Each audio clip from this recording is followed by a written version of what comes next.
Fala, torcedor. O Corinthians faz a sua estreia na Libertadores da América em sua fase inicial hoje, às 9h30 da noite, jogando na Venezuela contra a Universidade Central da Venezuela.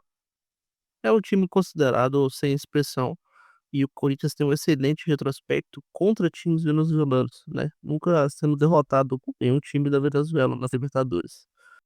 A seleção do Corinthians já treinou, né? Já está fazendo ali seu reconhecimento de gramado e tudo. E está muito bem escalada para enfrentar esse time que, para muitos, é considerado fraco, né, principalmente comparando o retrospecto do Corinthians e como o Corinthians tem sido um time vitorioso, né? Desde o ano passado, com aquela sequência de 9 vitórias do Brasileirão, né, que fez a gente escapar do rebaixamento, e até agora também com uma excelente colocação ali de primeiro lugar no Paulistão. Quero saber o que você acha que vai acontecer no jogo, qual vai ser o placar. Pra mim, o Corinthians vence com facilidade. Eu acredito que um lá, placar ali dos 4-0. Acho que não toma gol, acho que vai ser tranquilo. Mas futebol, né, tem sempre ali o seu fator imprevisibilidade. Deixa nos comentários o que você acha que vai ser o jogo, né? Eu coloquei um recorte especial pra você ver como é que tá sendo a preparação do Corinthians, né? E também um comentário do Tito Garcia, que falou sobre o Corinthians, falou sobre algumas coisas que estão incomodando ele, né, e que também me incomodam, que é sobre algumas contratações, alguns cortes, né, e quer saber também a sua opinião. Não esquece de curtir, comentar, né, se inscrever no canal e ativar o sininho para não perder nenhum vídeo. Um abraço e até à noite no jogo. Vamos junto torcer pro Corinthians. Até mais, fique com Deus e é isso.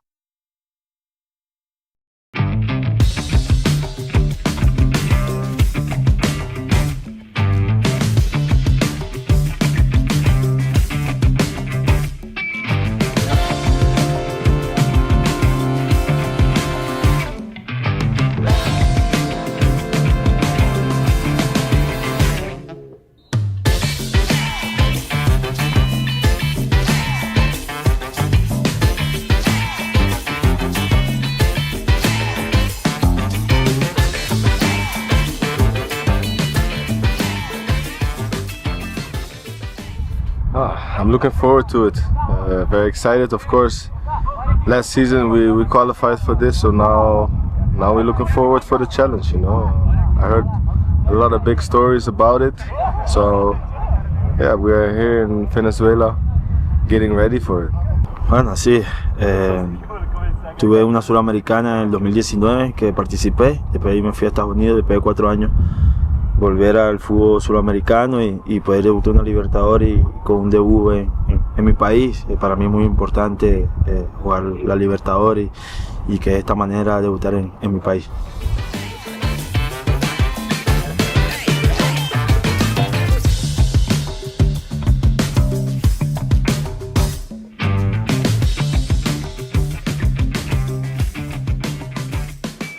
Grande, né? Acho que tive a felicidade de poder já participar de grandes campeonatos, né, de grandes competições, mas a Libertadores ainda não, então agora a expectativa é grande, obviamente, de saber, de sentir como é que é jogar, né, um campeonato tão importante, né, para os clubes, né, e principalmente aqui para o Corinthians, e poder jogar esse campeonato, essa competição com a camisa do Corinthians é algo ainda mais especial, então é algo que eu venho esperando, aguardando aí desde que a gente conseguiu, né, ano passado essa classificação, então vejo com muita animação aí essa competição. Nada, muy contento, estoy muy feliz de participar de la Copa Libertadores, es mi primera claramente y nada, darlo todo, a tratar de pasar en principio esta fase para después poder competir y llegar lo más lejos posible y si Dios quisiera salir campeones.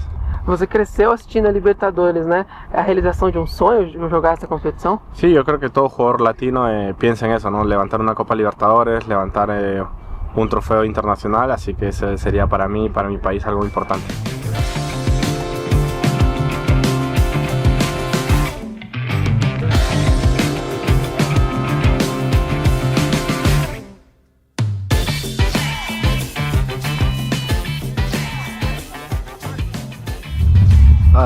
gratificante poder estar jogando uma Libertadores, é o sonho de todo moleque, e fico muito feliz em poder estar tendo a oportunidade de disputar a primeira, y ainda más que esa camisa de tradición de tanto peso. La Libertadores como la Champions, ¿no? En Europa, el mayor título que hay aquí en Sudamérica, ¿no? Y la verdad que las expectativas, pues bueno, y a ganar, a competir, y la verdad que con muchísima ilusión, porque bueno, va a ser una experiencia muy bonita, seguro. Fala pessoal, tudo bem com vocês? Chegou a hora da estreia do Timão na Libertadores e tem uma mudança tática, hein? Do ano passado pra cá, pouca gente percebeu, a gente vai falar sobre isso.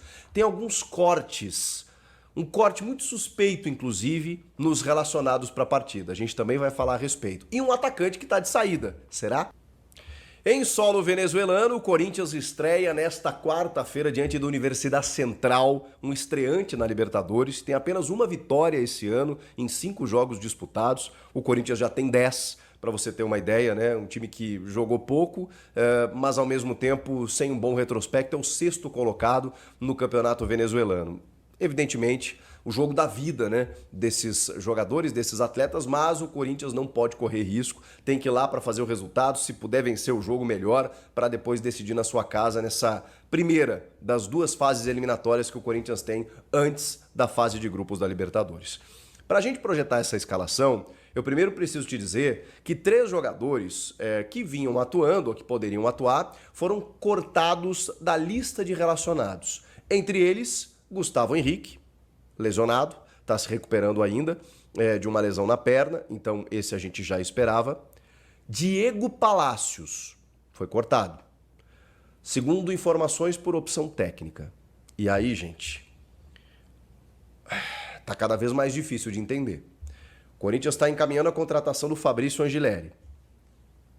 O Matheus Bidu, teoricamente, está sendo colocado como moeda de troca. Será? Mas hoje o Hugo tem sido titular no lugar do Bidu. Por que o Hugo conquistou a vaga no lugar do Bidu? Será que o Bidu vai ser negociado? Só que aí na estreia da Libertadores, o Palacios fica fora por opção técnica. Esse esclarecimento provavelmente vai ser dado depois do jogo. Se é que vão perguntar, né, para o Ramon e para o Emiliano. Porque treinador, eles ficam escondendo o jogo, né? Não, vamos falar de quem tá aqui, não vamos falar de quem não tá. Não, mas quem não tá também é notícia. Porque o Corinthians está contratando um 4º lateral esquerdo, sendo que o principal contratado no ano passado não joga. Ano passado por uma sequência de lesões que deram errado e tudo bem, todo mundo entendeu isso. Só que aí ele vinha sendo preparado para 2025. Aí joga um jogo e de novo fica fora. E aí, numa entrevista recente, o Emiliano disse que era uma questão de controle de carga. Tem algo errado aí. O Samir Carvalho já tinha dito que tinha uma questão de indisciplina. Ele foi perguntado sobre isso e eles refutaram. Não tem nada disso. Bom, mas aí a gente já começa a suspeitar que tem alguma coisa errada, porque não é possível. Ou então vão negociar o Palacios, ou vão liberar o Palacios para contratar o Angileri. Não sei. Mas é um corte suspeito. Essa do Diego Palacios a gente continua sem entender. Enquanto ele tiver contrato com o Corinthians e não jogar, eu vou continuar questionando. Eu não vejo sentido no Palacios não ser utilizado. É uma questão física? Então que expliquem isso para o torcedor. O outro corte é do Pedro Raul. O Pedro Raul, cara, foi muito mal contra a Portuguesa. Aliás, tá mal esse ano. Fez o primeiro gol do Corinthians no campeonato, né, paulista, na temporada contra o Bragantino. Ou ele faz o da virada, né? Ele faz o da virada, eu acho, né? Enfim, ele fez no primeiro jogo, todo mundo imaginou, caramba, recusou um monte de proposta, um monte de gente tentou contratar o Pedro Raul por empréstimo, não sei o quê, o salário alto, né? Todo mundo aqui e tal, e ele, não, eu vou ficar no Corinthians que eu quero recuperar a minha imagem, assim como o Yuri Alberto conseguiu, eu também vou conseguir. Inicialmente, a comissão técnica não ia dar tanta moral, inscreveu no Paulista, começou a dar chance para ele e ele recebeu oportunidades. Não dá para dizer que ele não recebeu, mas ele realmente não está conseguindo. E aí agora tem o interesse do Ceará. De novo, que já tinha manifestado interesse, o Ceará está atrás do 9, já levou o Pedro Henrique, inclusive. Aquele, Pedro Henrique do Corinthians, o loirinho, o atacante, já está lá, inclusive já fez gol, inclusive num Clássico Rei recente. Eles querem contar com o Pedro Raul, só que o jogador precisa querer. E de novo, o Palmeiras passou isso com o Rony, né? Todo mundo tentando o Rony não queria, até que ele se acertou com o Atlético Mineiro. Mas o Fluminense tentou, o Vasco e tal. O Vasco, nos últimos tempos, até o Rony estava querendo ir, porque o salário era bom, mas enfim, acabou fechando com o Atlético. No caso do Pedro Raul, ele tem que querer jogar no Ceará. Será que ele vai deixar o salário que ele ganha no Corinthians, mesmo sendo reserva, ou vai querer ir para o Ceará? O Corinthians vai ter que pagar uma parte, talvez. Enfim, a negociação ainda não está clara e não está definida. O fato é que o Ceará quer, o Corinthians obviamente se interessa pelo negócio, mas falta o jogador se interessar. Talvez nesse momento em que ele recebeu algumas chances no Paulista, não tenha correspondido e que a pressão para cima dele está grande de novo, ele pensa, caramba, eu vou seguir minha vida. Ou não. Ou ele vai ficar por aqui, jogando um jogo, folgando 5, jogando outro e recebendo o seu glorioso salário que ele não obrigou ninguém a pagar, né? O Corinthians foi lá e tirou ele do futebol mexicano por 25 milhões de reais e com um salário na casa dos 800 mil reais. São os negócios do futebol, né? O fato é que na estreia da Libertadores o Pedro Raul não foi relacionado, junto do Palácios e junto do Gustavo Henrique. Vamos lá, vamos projetar esse time que tem uma mudança tática. E é justamente por conta da ausência do Bidon. O Bidon, que já está na Venezuela, foi lá junto do Felipe Longo, também o goleiro que estava na seleção sub-20, junto do Bidon, eles recepcionaram a delegação. Eles treinaram no Complexo Deportivo Cocodrilos, no centro de treinamento do Caracas. Foi lá onde o Corinthians realizou seu treinamento nessa terça-feira, na preparação para esse jogo de quarta. E com a escalação que deve ser com que o Corinthians tem de melhor para não correr riscos. Cara, vai ser uma atração. Você imagina o Memphis Depay jogando lá na Venezuela com esses caras, o próprio Yuri Alberto, o José Martínez, que é de lá, né? Então, assim, vai estar todo mundo ligado no Corinthians, né? Vai ser uma atração, não tenha dúvida nenhuma. Por que uma mudança tática? Eu separei o campinho aqui para vocês, para explicar, porque aqui, ó, não reparem nos números, tá? Em algum momento eu consegui ser fiel aos números, mas não dá para ter todos os números da camisa, né? Eu só tenho do 1 ao 11. Mas vamos lá, o goleiro é o Hugo Souza, Mateuzinho e Hugo, que ganhou a posição do Matheus Bidu, que fez gol contra a Portuguesa, mas assim, deixou buracos defensivos e não tá bem esse ano, não tão bem quanto estava no ano passado. André Ramalho e Choca, a dupla de zaga titular. Félix Torres está indo bem também, o André Ramalho não está bem esse ano, mas essa é a dupla titular. Aqui a gente começa a mudar. O Ranieri abre o meio-campo, tá? Para mim, a escalação inicial tem o Martínez abrindo o meio-campo, mas o Martínez está funcionando tão bem aqui, que para manter o losango da maneira como o Ramon vem jogando, Martínez e Carrilho, com o Ranieri abrindo o meio-campo. Ele desloca o Carrilho. O Carrilho jogava aqui, com o Bidon desse lado. Como o Bidon não está, e o Martínez está muito bem pela direita, ele está fazendo isso. Ele está invertendo o Carrilho, colocando o Martínez aqui. E o Martínez muitas vezes ataca como um ponta quase. Até para dar uma sustentação para o Mateuzinho não subir tanto, né? E às vezes ter uma retaguarda aqui, assim como o Hugo, que também é um lateral bem mais defensivo.